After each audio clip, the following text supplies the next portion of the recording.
What is up, everybody? This is Alex from IHE TV. And you know what, for me, it's about 10 p.m. right now. I've got a glass of whiskey. And I thought, why not go through the movies I've seen in 2025 so far in quality order. Correct order, definitive order. There is no debate to this order. And I know there's some stuff in here that's gonna annoy some people, so let's go. Also, before I get into this, let me know the big players that I'm missing. It's only July as of recording, so there's plenty I've still got to see. Add to this list, build it up. As you can see from this list here, there's only 22 in here, so let's do this. Speaking of number 22, we got the Minecraft movie. I won't linger on some of these if there's a big Sardonicast episode or a video on this channel already to do with it, so we'll try and keep that brevity high. But yeah, the Minecraft movie, maybe one of the worst blockbusters ever. We're going to look back at this movie as a changing point, I think, as far as cynical, ironic meme movies based on IPs that don't need to try or care. It's kind of fitting that it's right next to Snow White here, which I did make a video on this channel, which you should check out, but there is some similarity there. It's like a big company producing this big, stupid... Why has that got a like on it? I don't remember doing that. I guess I did. I guess I do like how it failed, and that it was actually tough, like choosing, man, who gets to go last? Because there's not much in it with these two. But I think what gets me about Minecraft is that everyone has seen it, and it's a huge, gigantic, colossal, is crazy success. So that edged it right out for me. That edged have fated it right out. I'm still tempted. I don't know. I need some convincing. Both of these could easily be in the search for the worst. I think they're bad. So could The Electric State, actually, especially with reading the source material semi-recently. Beautiful book, I'd recommend it, by the way. Kind of jumping around, there's nothing to say about Snow White that I didn't say in my video. Otherwise, yeah, of course, it deserves to be at the bottom of this list. This Disney cycle has to stop, although it won't, thanks to Lilo and Stitch. But yeah, Electric State, Russo brothers, making one of the most expensive films ever made. It would be an insult to algorithms to say that it was generated by one, because the level of generic and the level of just, I don't know, the lack of bite. It's got no bite. And the whole idea that like they've taken this beautiful source material, like stunning, this esoteric, strange, mysterious, kind of scary and creepy source material, and not only butchering it, massacring it. Like I haven't felt quite so strongly about a bad adaptation probably since M. Night's Last Airbender, which is saying something, because that's one of the worst films ever made on that scale. And I think this joins the pile. It's that bad. Jurassic World, way towards the bottom here. We deserve better. We could do so much better. Gareth Edwards could do so much better. There's a whole video dedicated to this on the channel, so check that out. Next up is The Monkey at 18. A horror comedy, which was made very quickly in the gap between Long Legs, which is absolutely not a comedy. In fact, the tone is almost the complete inverse. It takes itself very seriously, that movie. And that's more what I was expecting going into it. So when the jokes started hitting, I was like, oh, this is interesting. They're going for this tone. And it's connected with some people, but for me, those jokes were not funny. The pacing is glacial. Some of the deaths are funny on paper. The like over-the-top nature of them, it doesn't take itself seriously. But I mostly found it dull, uninteresting, unfunny, obviously not scary. That's not really what it's going for. I guess it's loosely based on some Stephen King thing, but what isn't at this point? K-pop Demon Hunters, I did a whole dedicated video to, if you want to get annoyed at that one's ranking. Nice animation, terrible plot, no excuse. They could have done so much more with this premise. This one's kind of funny, Trainwreck, Mayor of Mayhem. It's part of the Trainwreck Netflix series. I don't actually know if it really deserves to be on this list. I don't know if it really counts as a feature film, but it's about the mayor of Toronto who was some kind of crack addict. I was informed about this by Adam YMS before I watched this, but seeing all the context and the build-up was fairly interesting, but nothing groundbreaking, just a fine way to spend an hour. Companion was quite a cute sci-fi Black Mirror-y episode thing. Jack Quaid has some interesting twists and turns. It's more clever than it appears on its face the more it goes on.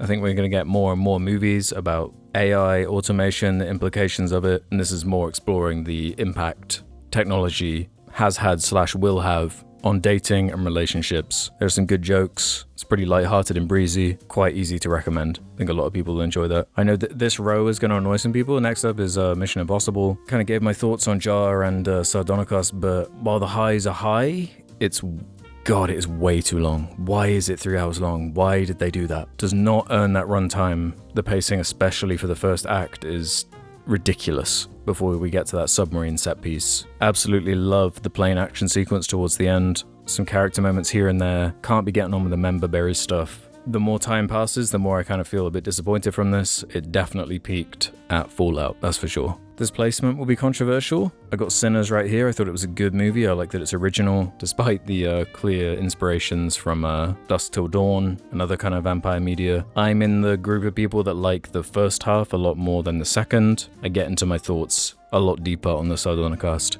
episode. I just didn't feel the switch that happens at a certain point that a lot of people love. I'm glad everyone enjoys it. I am happy it's doing as well as it is, but it didn't really speak to me outside of that first hour or so. Thunderbolts, we got a Marvel movie above Sinners. Do you want problems? Yes. A totally solid blockbuster. Bucky is so sick in the movie. He's got some great action scenes. It's consistently entertaining, laser focused throughout. Has a third act that kind of does what I wish films like Wonder Woman did back in the day. Doesn't devolve into the usual affair. I'd happily watch this again. My biggest issues are more that like I didn't watch a bunch of the Disney Plus TV shows, so keeping track of like what's going on, the context of some of this stuff. This new Captain America type dude, I don't even know who that is. I didn't watch that show. A commercial disappointment, but I quite enjoyed it. So we got another documentary here, Titan, the Ocean Gate Submersible Disaster. This is the Netflix one. I know there's a few of these documentaries floating around now. I kind of half watched the one that was on BBC, but this one seemed a lot better to me. There's this quite surreal narrative to it where they have all this footage of the CEO, Stockton Rush, is that his name? Who sounds like a BioShock character. And I know it's not fake, but it like seems so fake. The stuff he's saying is so absurd. Like just repeating the same stuff that they were saying about the Titanic, but just repeating history. Completely surreal. It was decent, nothing mind-blowing. This whole disaster is a fascinating point, with a lot of good research and behind-the-scenes stuff that I hadn't seen elsewhere before. Number 10, we got Final Destination Bloodlines, a kind of reinvigoration of this franchise. It's been well over a decade since the last one. I've seen every Final Destination movie, but treats it somewhat like Saw, where it's kind of like watching death compilations on YouTube, and that's definitely the best aspect of these movies, are the Rube Goldberg machine deaths. And the biggest problem with the movie is that it kind of peaks somewhat in the middle. The third act cannot find a way to conclude it with the same momentum that was reached in the middle. But in saying that, there are a bunch of good set pieces. The tongue-in-cheek, self-aware nature of it is genuinely funny, a great horror comedy. I have this as a 7 on Letterboxd. This would be quite a low 7. I feel like I need to rewatch it on a better screen than the cinema I saw it at. They didn't have the best bulb, because I've seen a lot of critiques about the kind of rubbery CG, so I'd need to recheck that. But a bunch of great scenes. I liked the hereditary nature to it. I'd happily rewatch that again. The latest Bong, got Mickey 17 in here. Solid piece of sci-fi based on a book, but not some kind of big IP that we're familiar to death with. Robert Pattinson doing another weird voice. Bunch of great characters, a fun dynamic. It is fairly overstuffed and feels like a mini-series kind of crammed into a movie, but I found it very charming and likable throughout, although definitely not the best Bong. I did a Sardonicast episode on this if you want to check out some more thoughts on that. Next up is Warfare, Alex Garland's extremely depressing Iraq war movie. Just a vibrant pace, it flies by. Mostly skirts feeling like military propaganda. It is horrifying. All of the performances are great. You get a good idea for the characters before it all kicks off. The sound design is incredible. Technically marvelous. Sad, miserable, weirdly prescient, and some of the best screaming, convincing screams of pain and misery that I've seen in a movie in a while. Always feels weird to say, yeah, I liked it, even though it's the most horrifying thing you've ever seen, but I'm consistently impressed by Garland's range as a director and writer. He co-wrote this, I believe, and co-directed, but I'm always curious as to what he's going to put out next. The animated Predator, Killer of Killers movies, number 7 at the moment. I made a full video on this channel if you want to check that out in more detail, aping that Spider-Verse arcane kind of style in an anthology format that all pays off at the end. Just cool. Silly, stupid, violent, bloody, cool.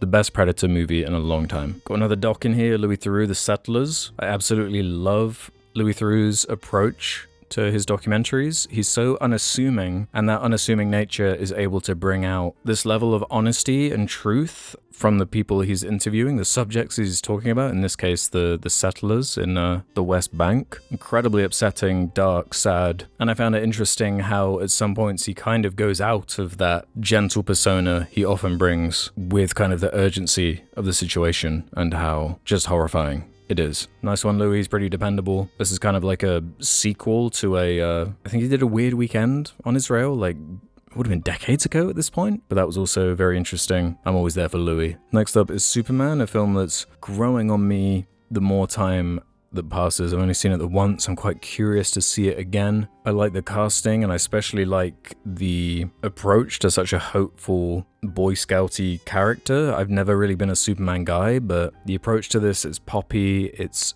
corny, and knows when to be serious when it needs to be. Has a great villain.